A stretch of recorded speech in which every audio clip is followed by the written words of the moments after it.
Welcome to the Swearwolves Horror Podcast YouTube channel. I'm Brett, and today we're going to be talking about the NECA Toony Terrors series Wave 2.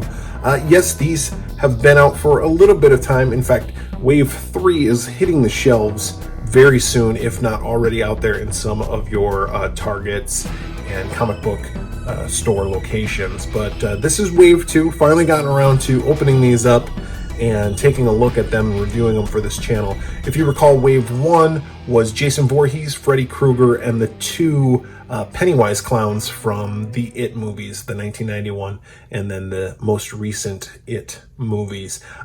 We reviewed the Jason and Freddy before, and I really like this series. I like the animation-esque style, the 70s animation, the Scooby-Doo villain look, and I can just imagine in my head the Scooby-Doo gang encountering the likes of Leatherface, Pinhead, Michael Myers, and Chucky and Tiffany here. So let's talk about this.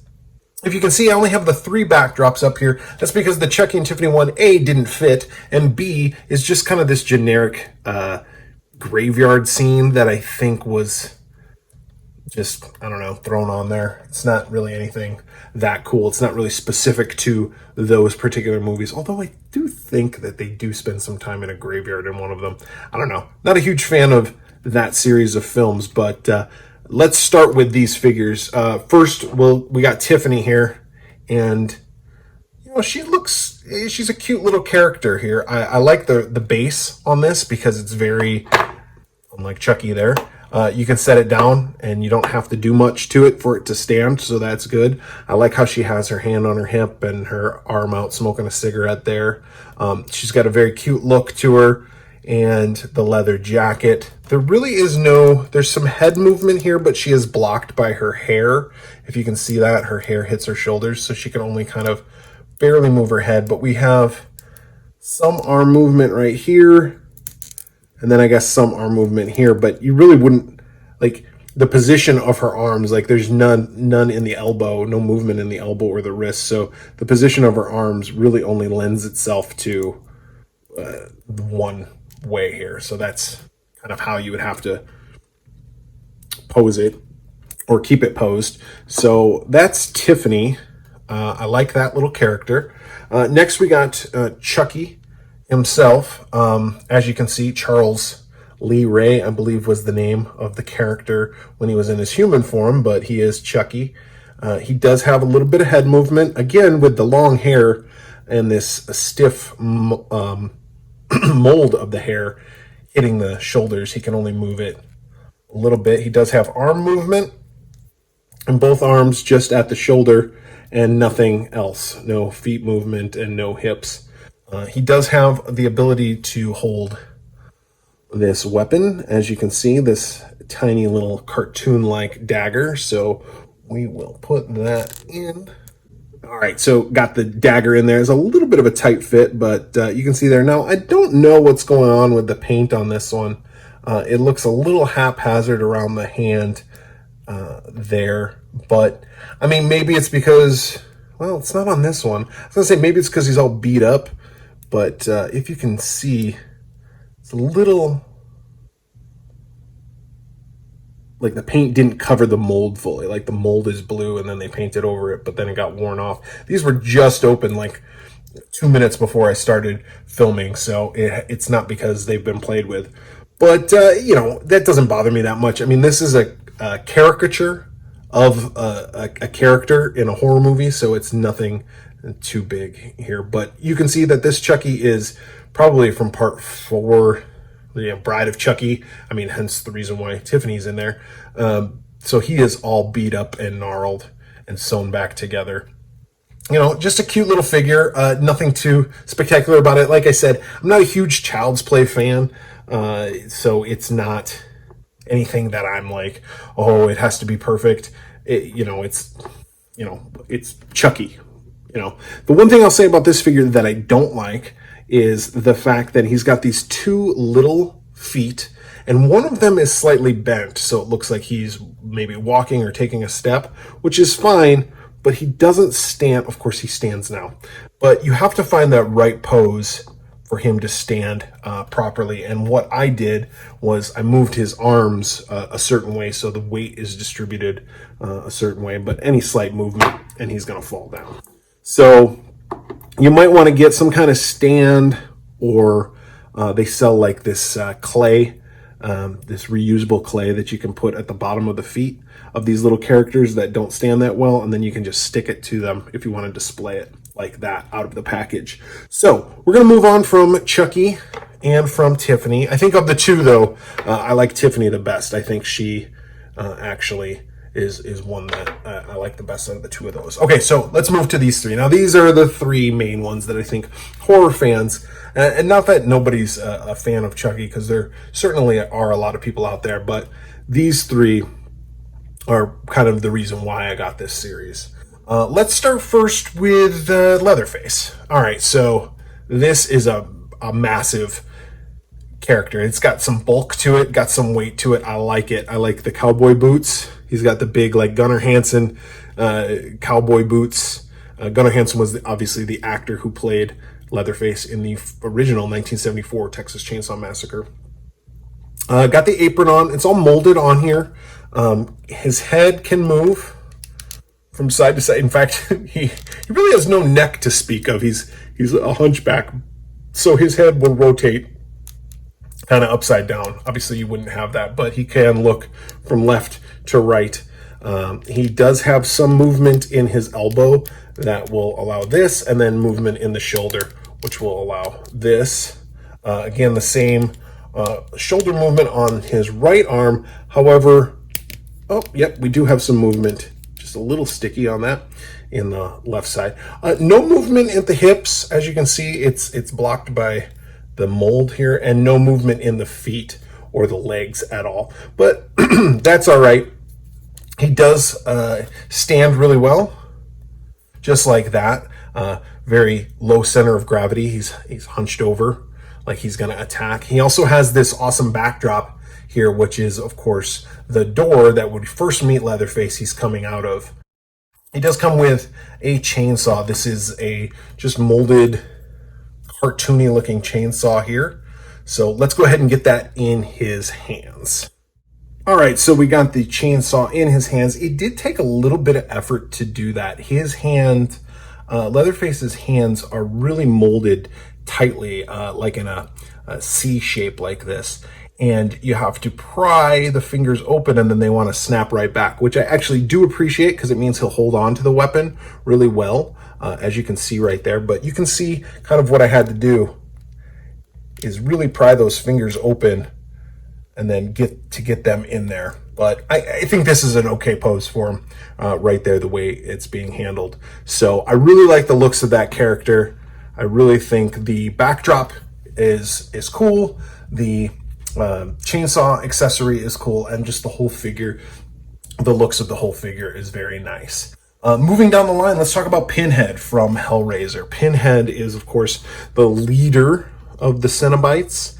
This, of course, doesn't have pins coming out of the head, just these nubs, but that's fine. I mean, obviously safety concerns, and the fact that this is a caricature. This is a cartoon version of this. Much like Tiffany, he has this flat base, which I really dig, because then you can just set him anywhere and you don't have to worry about him falling over. He's got a nice wide flat base, kind of his dress that he's wearing there. Let's talk a little bit about the figure's looks itself.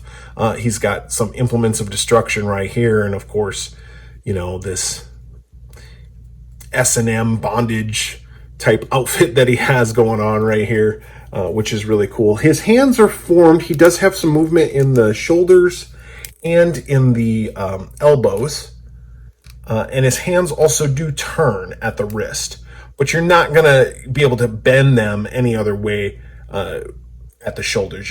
Or at the elbows. You're just going to be able to go in and out. So you're not really going to be able to have him doing anything but this pose right here. So either have him without anything, or of course, you have this. And this is the puzzle box from the Hellraiser series. This is how we call the Cenobites, or how the Cenobites are called.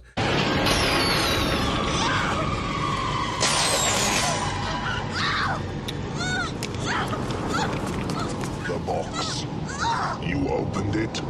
We came. It's just a puzzle box! Oh no. It is a means to summon us. Who are you? Explorers in the further regions of experience. Demons to some. Angels to others. It was a mistake! I didn't mean to open it! It was a mistake! You can... We can't. Not alone. You solved the box. We came. Now you must come with us. Taste our pleasures. Please, go away and leave me alone. Oh, no tears, please. It's a waste of good suffering. So that fits just nicely right there in his hands. So he can hold it and kind of adjust his hands accordingly. It's hard to do with one hand, but I did it. And there you go. You have him. He, of course, has the backdrop here from the Hellraiser movies that shows all the different chains and hooks, and the pillar that comes out in the movie, too, that has all the different faces and nailed to it. But I really do like the Pinhead character. I think this is one of the standouts of the second wave. I just think it's a great character to include. I like his kind of the cartoony feel, but also his ominous presence is still conveyed, even though he is in cartoon form. So really do like the Pinhead character just as much as I like the Leatherface one. So really they're 2 for 2 as far as these 3 characters go. I mean, Chucky and Tiffany aside, they were good characters also. But finally, in this wave 2 of these NECA Toony Terrors, we have Michael Myers. Now, everybody loves Michael Myers.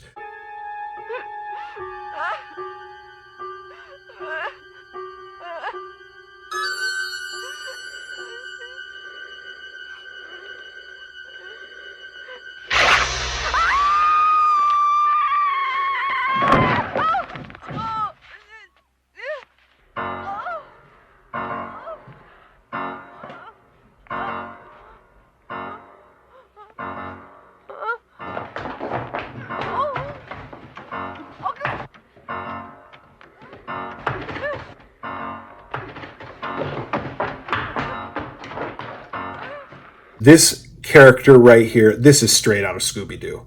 I mean, we got the mask, we got the big exaggerated hands, we got the small legs tapering down into the big feet and the wide shoulders and everything. This is a Scooby-Doo character, and I really do dig this. We have some movement in the head here. It goes left and right. He does have this collar that is up, but it doesn't really prohibit him from looking left or right. The other thing that's cool about this is he can tilt his head. I'm sure they did this on purpose. They have Michael have the ability to tilt his head because one of the more famous scenes in the original Halloween is when Michael... Okay, Linda. Come on out.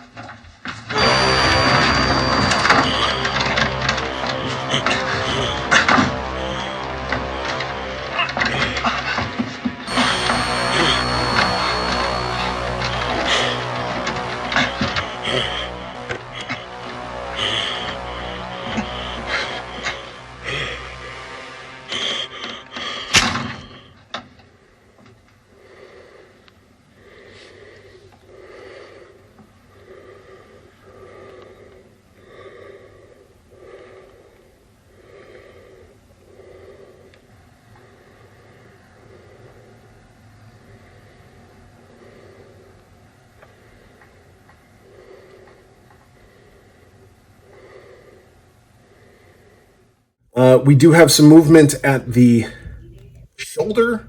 Not much. This is really tight right here, but we do have some movement at the shoulder that he can go up and down, but no movement at the elbow, no movement in the hands, just slight movement in the legs, at the hips, and then down to his boots where there's no movement in the feet. Backside, again, just wearing this blue jumpsuit. It's a good looking figure. It's a very iconic character and a very iconic look. I'll keep him with his head to the side. He also comes with this knife, another very cartoony version of a blade, a shiny blade. So we'll go ahead and put that in his hands. All right, so we got the blade in Michael Myers' hands here, and he is, of course, not complete without his pumpkin. Now, this is more reminiscent of Halloween 2 opening credits, where the pumpkin breaks open and we see the skull inside. But it's definitely cool. It's a nice, cool little add-on here. We can have him. He can just be holding it like, hey, I come for the pumpkin carving contest. What about you guys? Anyway, so I do like that Michael Myers. All in all, oh, and also his backdrop there of either the Myers house or one of the babysitters' houses is really cool. Okay, all in all, I think, with the backdrops here for these three characters, and of course, again, just so you remember, we got the backdrop of the cemetery for Chucky and Tiffany. If we can get Chucky to stand up here. All in all, I think it's a great success for the Series 2 of NECA Toony Terrors. The fact that they're able to take these characters and these iconic slasher or horror characters and turn them into cute little cartoony versions of themselves that would be at home in any Scooby-Doo mystery is just a success in my book. I just really dig the whole series, and I'm excited for Series 3 to come out. As soon as I can get that, I will get it, and I will review it as soon as possible. I know it's taken me a long time to review this. I've had them sitting here. I have a pile of action figure toys that I actually have to review, and it's just sitting here, and I see it nearly every day and go, I got to get around to filming that. So glad I finally got around to viewing this. This gets a 5 Pamela Voorhees heads from this Swearwolf as far as these characters go, and it'll look great displayed next to the Jason and Freddy that I already have. Please subscribe. If you're not a subscriber already, once we hit 100 subscribers, we are going to be giving away an autographed Ghostface mask from the movie Scream. Currently, it's autographed by Matthew Lillard. We plan on getting more of the actors from Scream as soon as conventions open back up again. Hopefully that will happen sometime soon. But if not, it does have Matthew Lillard's autograph on there, and we will send that out to one of our lucky subscribers once we hit 100. So like, comment down below, subscribe, do all those cool things, and be sure to check out the Swearwolves podcast wherever you listen to podcasts. So for the Swearwolves this week, I'm Brett.